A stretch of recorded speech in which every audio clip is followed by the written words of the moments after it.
Les contes des 1001 nuits. Première nuit. Le marchand et le génie. Il y avait autrefois un marchand qui possédait de grands biens, des terres et beaucoup d'argent.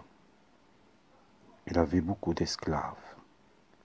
Comme il était obligé de temps en temps de faire des voyages, un jour qu'une affaire d'importance l'appelait assez loin du lieu qu'il habitait, il monta à cheval et partit avec une valise derrière lui, dans laquelle il avait mis une petite provision de biscuits et de dattes, parce qu'il avait un pays désert à passer où il n'aurait pas trouvé de quoi vivre.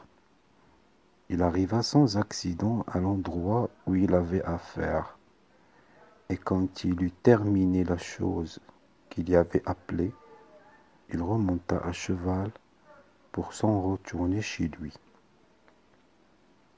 Le 4e jour de sa marche, il se sentit tellement incommodé par la chaleur du soleil et de la terre échauffée par ses rayons qu'il se détourna de son chemin pour aller se rafraîchir sous des arbres qu'il aperçut dans la campagne.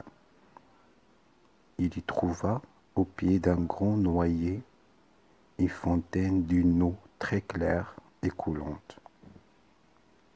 Il mit pied à terre, attacha son cheval à une branche d'arbre et s'assit près de la fontaine, après avoir tiré de sa valise quelques dattes et des biscuits.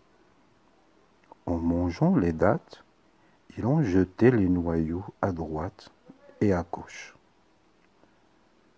Lorsqu'il eut achevé ce repas, comme il était bon musulman, il se lava les mains, le visage et les pieds, et fit sa prière. Il ne l'avait pas fini, et il était encore à genoux, quand il vit paraître un génie tout blanc de vieillesse et d'une grandeur énorme, qui, s'avançant jusqu'à lui, le sabre à la main, lui dit d'un ton de voix terrible: « Lève-toi, que je te tue avec ce sabre, comme tu as tué mon fils. » Il accompagnait ces mots d'un cri effroyable. Le marchand, autant effrayé de la figure du monstre que des paroles qu'il lui avait adressées, lui répondit en tremblant: « Hélas, mon bon Seigneur, de quel crime puis-je être coupable envers vous pour mériter que vous m'ôtiez la vie? » « Je veux, reprit le génie, te tuer de même que tu as tué mon fils. » « Eh, bon Dieu, repartit le marchand,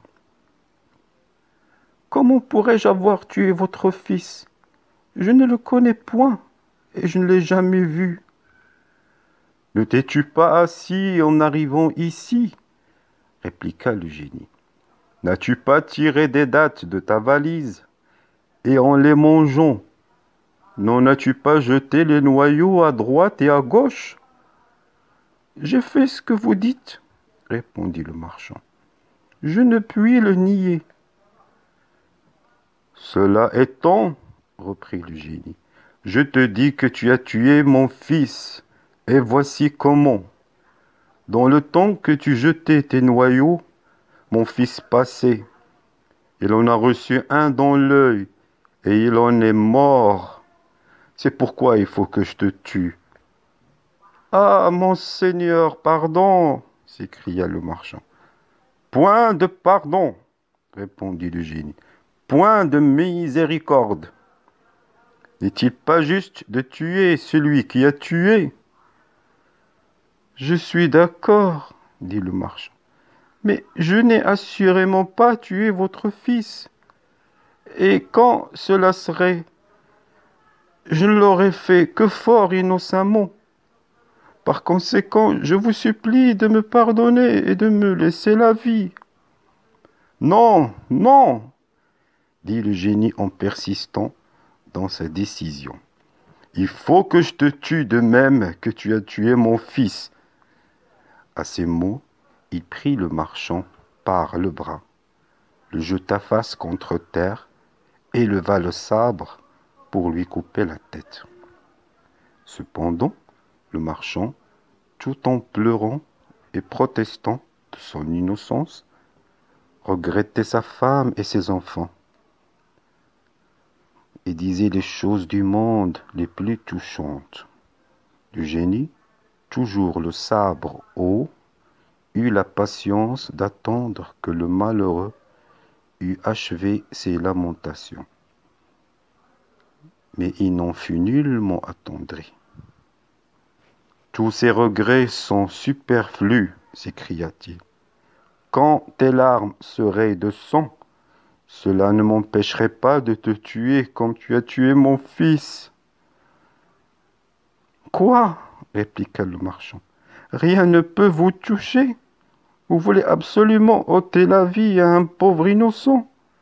Oui, repartit le génie, j'y suis résolu. En achevant ces paroles, Scheherazade, en cet endroit, s'apercevant qu'il était jour, et sachant que le sultan se levait de grand matin pour faire sa prière, cessa de parler. Bon Dieu, ma sœur, dit alors Dinarzade, que votre conte est merveilleux. La suite en est encore plus surprenante, répondit Scheherazade, et vous en tomberiez d'accord si le sultan voulait me laisser vivre encore aujourd'hui et me donner la permission de vous la raconter la nuit prochaine. Schahriar y avait écouté Scheherazade avec plaisir, dit en lui-même « J'attendrai jusqu'à demain, je la ferai toujours bien mourir quand j'aurai entendu la fin de son conte. » Ayant donc pris la résolution de ne pas faire ôter la vie à Scheherazade ce jour-là, il se leva pour faire sa prière et aller au conseil. Pendant ce temps-là, le grand vizir était dans une inquiétude cruelle. Au lieu de goûter la douceur du sommeil, il avait passé la nuit à soupirer et à plaindre le sort de sa fille, dont il devait être le bourreau. Mais si dans cette triste attente il craignait la vue du sultan, il fut agréablement surpris lorsqu'il vit que ce prince entrait au conseil sans lui donner l'ordre de la tuer. Le sultan, selon sa coutume et son habitude, passa la journée à régler les affaires de son empire. Et quand la nuit fut venue, il appela Scheherazade. Le lendemain, avant que le jour parût, Dinarzade ne manqua pas de s'adresser à sa sœur et de lui dire « Ma chère sœur, si vous ne dormez pas, je vous supplie, en attendant le jour qui paraîtra bientôt, de continuer le conte d'hier. » Le sultan n'attendit pas que Scheherazade lui en demandât la permission. « Achevez, lui dit-il, le conte du génie et du marchand. Je suis curieux d'en entendre la fin. » Scheherazade prit alors la parole et continua son conte dans ces termes.